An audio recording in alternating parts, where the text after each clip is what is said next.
global day of action in support of the Palestinian people.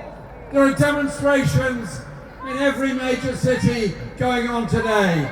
And next weekend, there'll be local demonstrations all over the country. I'll be in Birmingham myself, but they'll be all over the country. Birmingham loves you! Thousands and thousands of people have been killed because they're Palestinians by the Israeli occupying forces, and ever since this disgraceful and enormous bombardment of Gaza began in October. But there are many who suffered long before that as well. And if I may, I'd just like to recall the name of a brilliant young man who went to Gaza to support the Israeli Committee Against House Demolitions and tried to save children from dying in that process. And for his pains, he was shot dead while carrying children to a place of safety. He died exactly 20 years ago today. His name was Tom Handel. Move out the way!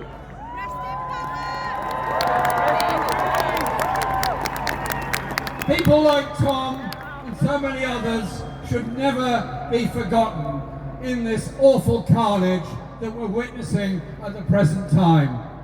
The carnage that is destroying life at its very self in Gaza.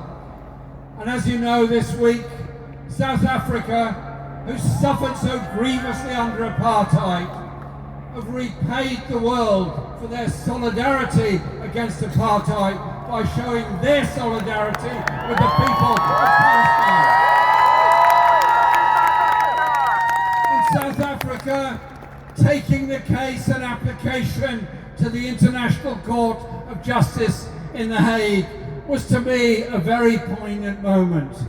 I was there in the court, listening with pride to the way in which South Africa and all of its representatives presented the most brilliant, logical, legal, compelling case to say that the attack on the collective population of Gaza, the expulsion of the people of Gaza from their homes, the destruction of their homes, their schools, their hospitals, and everything else amounts to the crime of genocide under the International Convention.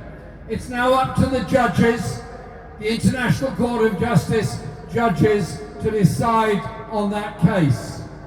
I simply say this: anyone who heard that case, who heard that submission, must be convinced that not only is the case just, there has to be a ceasefire now, and that must be demanded by the ICJ.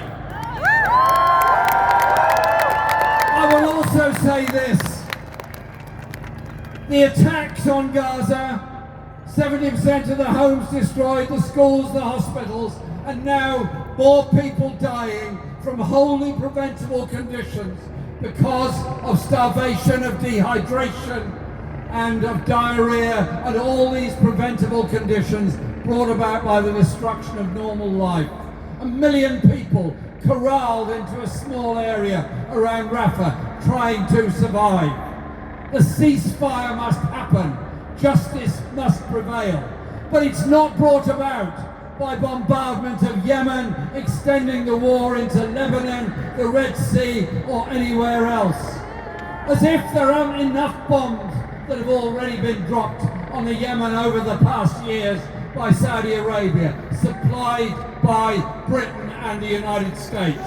So our demands, our international, our global demands, are justice for the Palestinian people. But our demands are to live in a world of peace, not dominated by the interests of arms suppliers and military thinkers. Instead, put the people first, human rights first, justice first, education first, sustainability first. We are a movement of millions. We're a movement of millions all around the world.